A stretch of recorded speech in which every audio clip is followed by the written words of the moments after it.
सुबह का समय, अस्पताल की गलियारों में सन्नाटा, मरीजों और डॉक्टरों की रोजमर्रा की चहल पहल। लेकिन अचानक गोलियों की तरतराहट ने इस शांति को तोड़ दिया। चारों तरफ अफरा तफरी मच गई। 5 बेखौफ अपराधी हाथों में पिस्तौल लिए बिना किसी डर के अस्पताल के आईसीयू में घुस गए और एक मरीज को गोलियों से भून डाला। ये कोई फिल्म का सीन नहीं, बल्कि बिहार की राजधानी पटना की सच्ची और सनसनीखेज फैलाने वाली घटना है। आखिर कौन था वो शख्स जिसे इतनी बेरहमी से मारा गया?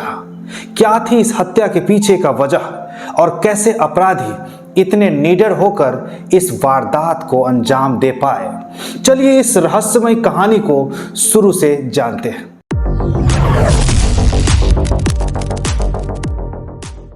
नमस्कार दोस्तों, मैं हूं हरि सिंह और स्वागत करता हूं आपका अपने चैनल क्राइम रिकॉर्ड में। दोस्तों, मुझे सपोर्ट करने के लिए वीडियो को लाइक और चैनल को सब्सक्राइब जरूर कर दें।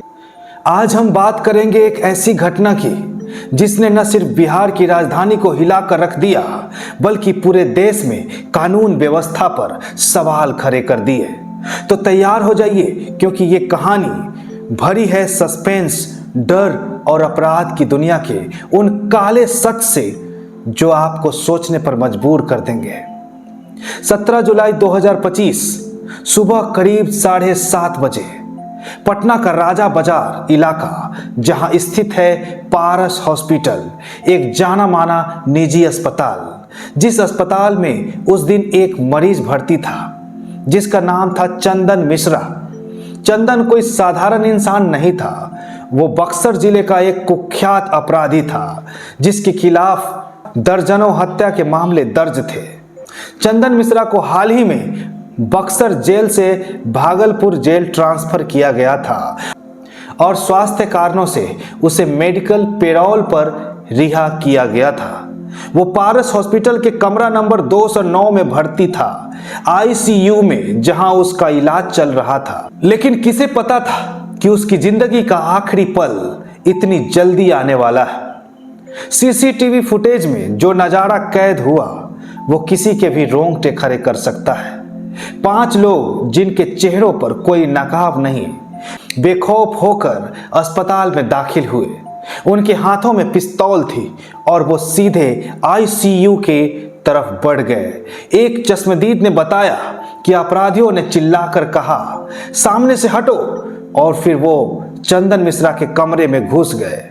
25 सेकेंड, जी हाँ, सिर्फ 25 सेकेंड में उन्होंने चंदन पर ताबड़तोड़ गोलियां बरसाई। चंदन के सीने और पेट में कई गोलियां लगी।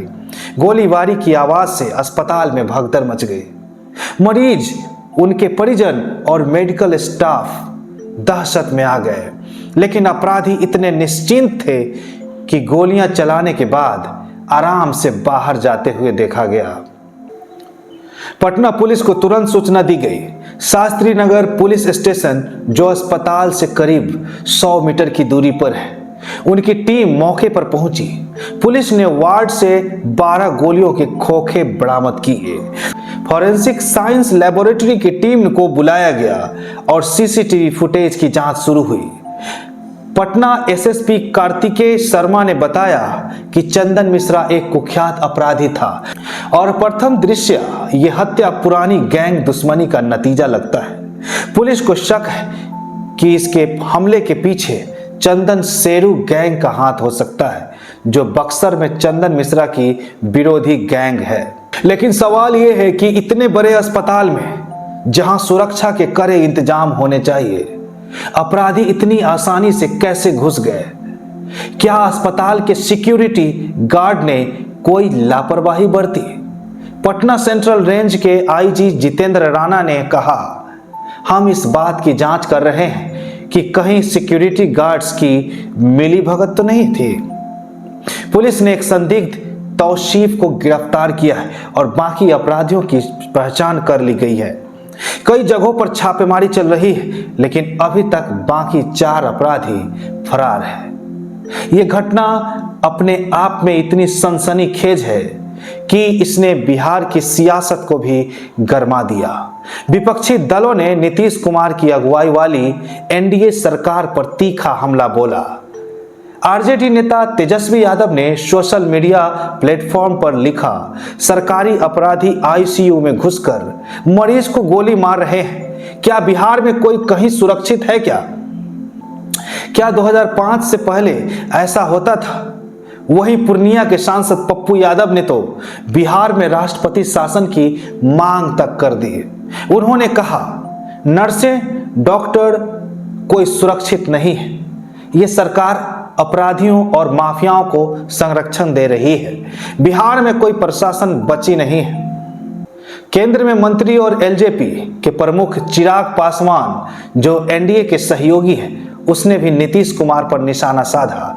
उन्होंने ट्वीट किया, बिहार में कानून व्यवस्था एक गंभीर चिंता का विषय बन गई है, रोज हत्याएं हो रही है, अपराधियों का मनोबल आसमान छू रहा है, पुलिस और प्रशासन की कार्यप्रणाली समझ से परे है। बिहार के डिप्टी सीएम विजय सिन्हा ने जवाब में कहा कि इस जघन्य अपराध में शामिल किसी को बख्शा नहीं जाएगा और सरकार सख्त कार्रवाई करेगी। लेकिन सवाल वही है, क्या ये सिर्फ बयानबाजी है या वाकई में अपराधियों पर लगाम लगेगी? अब जरा इन घटना को और गहराई से देखते हैं। चंदन मिश्रा कोई छोटा मोटा अपराधी नहीं था। बक्सर का रहने वाला चंदन करीब एक दशक पहले एक कुख्यात गैंगस्टर का साथी था। उसके खिलाफ दर्जनों हत्या के मामले थे और बेऊर जेल में सजा काट रहा था, लेकिन मेडिकल पेरोल पर बाहर आने के बाद उसकी जान को खतरा था। ये बात शायद पुलिस को भी पता थी, फिर भी इतनी बड़ी लापरवाही कैसे हुई? क्या जेल प्रशासन ने चंदन की सुरक्षा को लेकर कोई खास इंतजाम नहीं किए? और सबसे बड़ा सवाल, क्या यह हत्या सिर्फ गैंगवार का नतीजा थी या इसके पीछे कोई और बड़ी साजिश थी? पारस हॉस्पिटल की इस घटना ने एक बार फिर बिहार की कानून व्यवस्था पर सवाल खड़े किए हैं।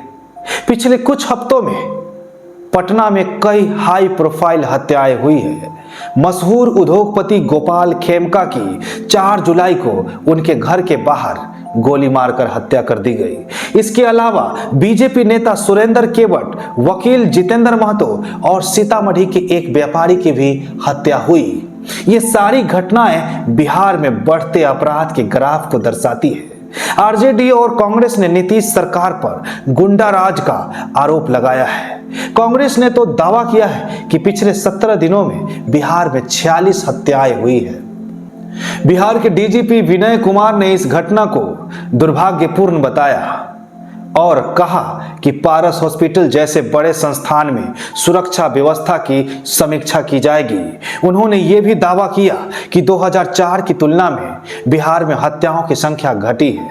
उनके मुताबिक 2004 में हर दिन औसतन 4 हत्याएं होती थी, जबकि पिछले साल करीब 2700 हत्याएं दर्ज की गई, जो 2004 से 1300 हत्याएं कम हैं। लेकिन सवाल यह है कि क्या ये आंकड़े आम जनता को राहत दे सकते हैं, जब अपराधी दिन दहाड़े अस्पताल में घुसकर हत्या कर रहे हैं?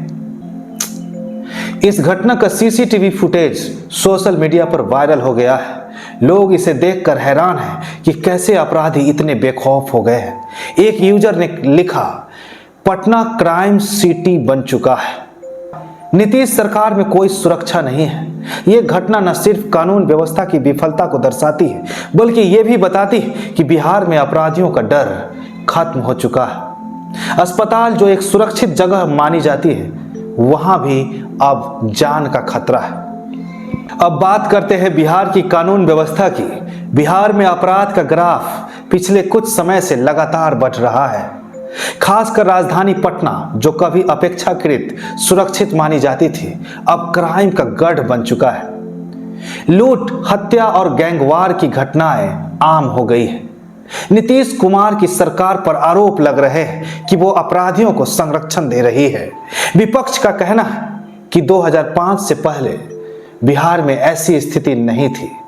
जब लालू प्रसाद यादव की सरकार थी। लेकिन सच ये है कि बिहार की शासन व्यवस्था में चाहे कोई भी पार्टी सत्ता में हो, अपराध को पूरी तरह रोक पाने में नाकाम रही है। पुलिस की निष्क्रियता, प्रशासनिक लापरवाही और अपराधियों का बढ़ता हुआ मनोबल, ये सारी चीजें बिहार को क्राइम कैपिटल बनाने में योगदान दे रही है। चुनावी साल में ये घटना और भी गंभीर हो जाती है। बिहार विधानसभा चुनाव नवंबर 2025 से पहले होने वाले हैं और इस तरह की घटनाएं सरकार के लिए मुश्किलें खड़े कर सकती है।